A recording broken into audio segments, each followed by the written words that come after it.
I think it's a very rude introduction. I don't know exactly why you would do something like that. And let me go a step further.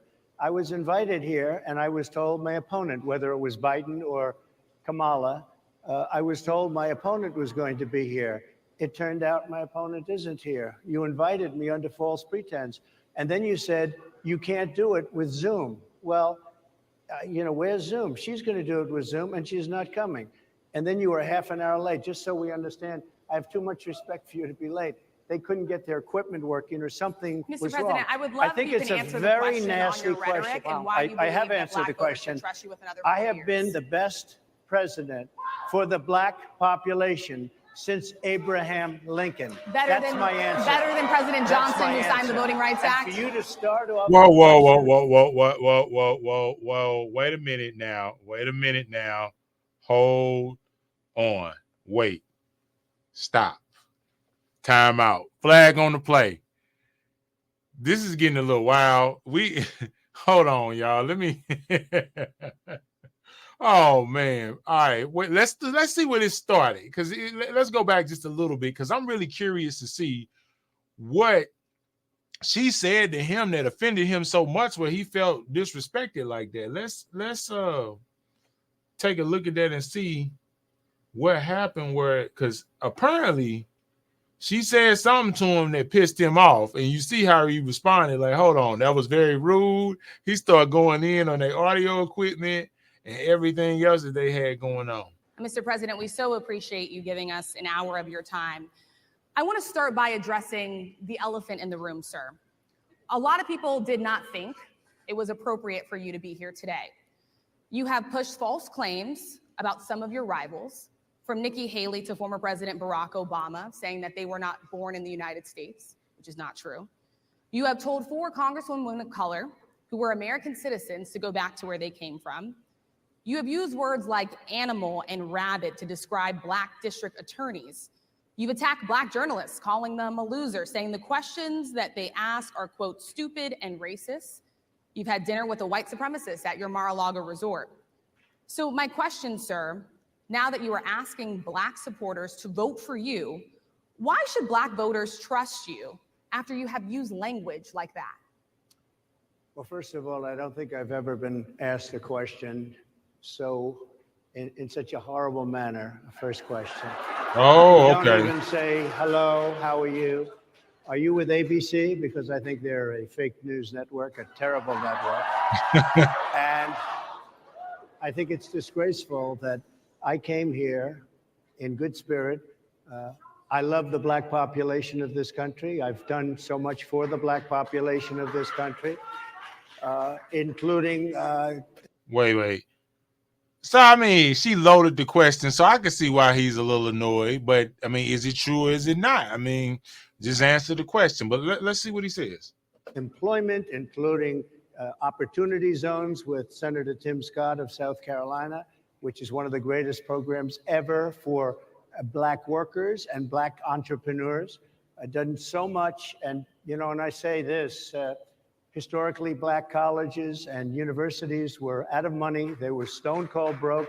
And I saved them, and I gave them long-term financing, and nobody else was doing it. I think it's a very rude introduction. I don't know exactly why you would do something like that. And let me go a step further. I was invited here, and I was told my opponent, whether it was Biden or Kamala, I was told my opponent. So now I see why he was so annoyed. She loaded the question and threw it out there, and it kind of opened his whole thing up. It started on a negative foot. I get it, but, I want to know how much of that is true and how much is not. Leave in the comments the things that Trump has done for Black Americans, the opportunity zones. I've heard stuff about it, but I don't know all the nuances of that. I do want to do the research on it. But if any of you all know, please leave a comment down there, and that'll help speed up my investigations on what's up. Let's hear a little bit more of this. It was going to be here. It turned out my opponent isn't here. You invited me under false pretense. And then you said, you can't do it with Zoom. Well, where's Zoom? She's going to do it with Zoom, and she's not coming. And then you were half an hour late, just so we understand. I have too much respect for you to be late. they couldn't get their equipment working or something Mr. was President, wrong. I would love I think if you it's can a answer the very question on nasty your rhetoric question. and why you I believe have that answered Black the voters question. should trust you with another I 4 have years. been the best president for the Black population since Abraham Lincoln. That's my answer. Better than President That's Johnson, my who signed the answer. Voting Rights And Act. for you to start off a question and answer period, especially when you're 35 minutes late because you couldn't get your equipment to work in such a hostile manner, I think it's a disgrace. Let me just ask a follow-up, sir, and then we'll move on to other questions here. Some of your own supporters, including Republicans on Capitol Hill, have labeled Vice President Kamala Harris, who is the first Black and Asian American woman to serve as vice president and be on a major party ticket, as a DEI hire. Is that acceptable language to you? And will you tell those Republicans and those supporters to stop it? How do you define DEI? Go ahead. How do you define diversity, equity, and inclusion? Okay, yeah, go ahead. Is that what your definition? That is give me a literally definition the words then. Would you give me a definition DEI. of that? Give me a definition. Sir, of I'm that. asking you a question, No, a you very have to direct define question. it. Define it for me if you will. Diversity, equity, and inclusion. So basically, giving an opportunity to people because that demographic is disparaged. If it's almost like a form of affirmative action, for lack of better words. If it's not a lot of women in a certain space, you want to be sure you include women and go overboard to be sure women are not excluded. Or the same thing with any minority groups, the Black people or the gay community or any community that doesn't have strong representation in a space. Just to find it, sir, do you believe that? Which I think is good as long as they qualify. That's all. The only thing I don't like about that is don't put people in position when they're not qualified to do it. I don't care if they're Black or gay or Asian or female or whatever, and they're not represented. If they can't do the job, then they can't do the job. But if they can do the job and you see a lack of representation, you should make it more diverse. In my opinion, if I was running one of the biggest companies in the world, I do not want all people who look like me sitting at the table. I want a little bit of everything. I want some Black, some white, some Asian, some people from the LGBT community. I want all of that because you get different opinions. You may be selling a product and you see it your way, but are you selling a product to just people who think like and look like you? That's going to be a smaller pool of people. I want to sell a good product to everybody, and I want everybody to give me their opinion on it. But that's my opinion on the diversity, equity, and inclusion. Vice President Kamala Harris is only on the ticket because she is a Black woman. Well, I can say no. I think it's maybe a little bit different. So I've known her a long time indirectly, not directly very much, and she was always of Indian heritage, and she was only promoting Indian heritage. I didn't know she was Black until a number of years ago when she happened to turn Black, and now she wants to be known as Black. So I don't know, is she Indian or is she Black? She has always identified as a Black woman. She went to a historically Black college. I respect either one, but she obviously doesn't, because she was Indian all the way. He said he didn't know she was Black. See, this is the thing. When you look at her, does she look Black? Yes. And you don't really know who's Black. Okay. See, that's where it gets complicated. When you look at the skin tone, if somebody got heavy melanin content, you're going to say they're Black. If a Hispanic person don't say something in a lot of regards, you don't know if they're Black or not, or anybody with a certain shade of skin tone.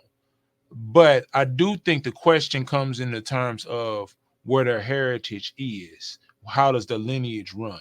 We talking about African Americans, or we talking about Asian Americans, Indian Americans, and stuff like that, because then that leads to where did your people come from, what disparages did your people go through, and so forth and so on. And then all of a sudden she made a turn and she became a Black person. Just to be clear, sir, do you believe I think somebody should look into that too. She just woke up Black. When you ask continue in a very hostile, nasty tone. It's a direct question, sir. Do you believe that Vice President Kamala Harris is a DEI hire, as some Republicans I really don't have know. said? I mean, I really don't know. Could be. There are some, and there are plenty. I know this lady right over there, Harris, is a fantastic person who just interviewed me at length. And we had a great interview, I think, and I heard you got very good ratings on that Well, you interview. told me it was the longest one of your life, so we had a good discussion.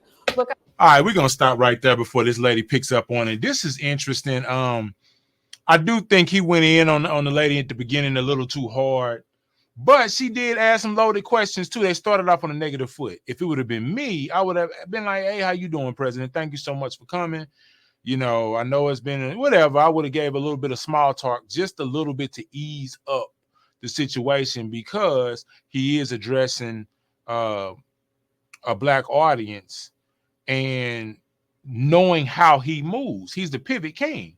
So you want him to still be comfortable, whether you want to vote for him or agree with him or not. You want any interviewee to be comfortable, because you're going to get better answers from them. They're going to feel better about telling you how they really feel. Because I look at it as, regardless of what your personal opinions are of the person, you need to be on a fact-finding mission now. You don't have to make a decision until you get to the polls, and you don't have to tell anybody who you're voting for. But what you should do is take every opportunity to get as much information as you can on these candidates, the good, the bad, the ugly, because you can attach that to what you've been through in your life. You may decide, man, look, that was messed up. I didn't like what they did, but I understand. I may not understand it, but you may have understand it because you've been through some stuff I ain't been through. So you got to take some of this stuff with a grain of salt. Like my mama used to say, you got to take all of the corn and grind it in your own meal.